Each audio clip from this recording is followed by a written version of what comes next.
Brasília. O senador Aécio Neves PSDB-MG sinalizou a parlamentares mineiros que vai concorrer a deputado federal nas eleições de outubro. Segundo aliados, o tucano concluiu que não há condições políticas para tentar obter nas urnas um novo mandato ao Senado.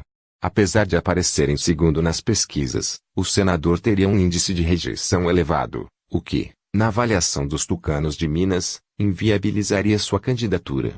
Aécio é réu em uma ação no Supremo Tribunal Federal STF que apura os crimes de corrupção passiva e obstrução de justiça no episódio do repasse de R$ 2 milhões de Joesley Batista.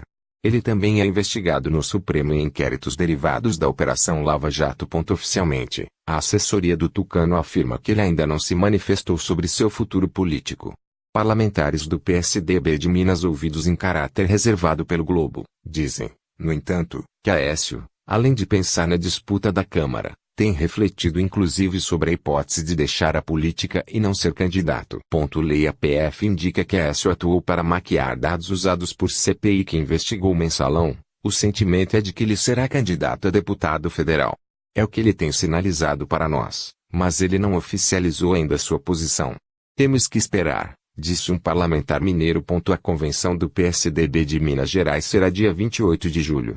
O presidente do Diretório Mineiro, deputado Domingos Sávio, afirma que os tucanos esperam um pronunciamento formal de Aécio até lá. A posição que o senador Aécio tomar será respeitada.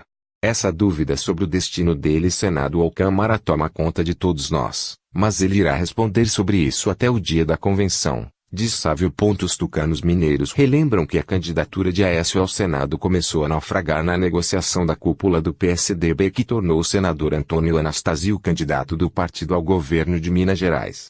Ex-governador mineiro sucedendo o próprio Aécio no cargo, Anastácio, que foi vice do tucano, teria incluído como condição para disputar o Palácio da Liberdade o veto do partido à reeleição do ex-companheiro de governo ao Senado.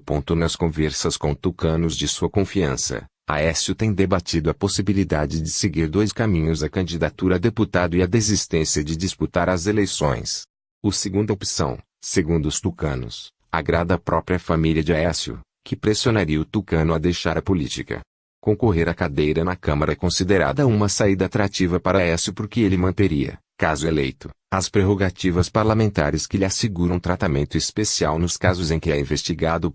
Acerto em torno da candidatura de Anastácio contou com o aval do presidente nacional do PSDB, Geraldo Alckmin, que já confidenciou aliados não querer carregar Aécio numa campanha a presidente. Alckmin é o pré-candidato do PSDB à presidência e deve ter seu nome oficializado em convenção no próximo dia 4 de agosto. Em abril, pouco depois de o STF tornar Aécio réu, Alckmin afirmou que seria ideal para o partido que Aécio não fosse candidato ao Senado. O tucano argumentou que o veto a Aécio seria uma forma de demonstrar que o PSDB lidaria de forma diferente que o PT com as denúncias de irregularidades praticadas por seus filiados. Claro que o ideal é que não seja candidato, é evidente, afirmou Alckmin, em entrevista à Rádio Bandeirantes. Para o PSDB mineiro, a prioridade é eleger Antônio Anastácio governador. Neste contexto, o partido poderá usar a vaga na chapa que seria de Aécio para atrair partidos que possam engrossar a aliança em torno do tucano. O PSD indicou o deputado Marcos Montes MG como potencial vice de Anastácio. O cenário em Minas Gerais ainda é complicado. O PSDB gostaria de uma composição com o DEM, que também tem o deputado Rodrigo Pacheco MG como pré-candidato ao governo estadual. Há ainda dúvidas sobre a postura do PSB, por exemplo.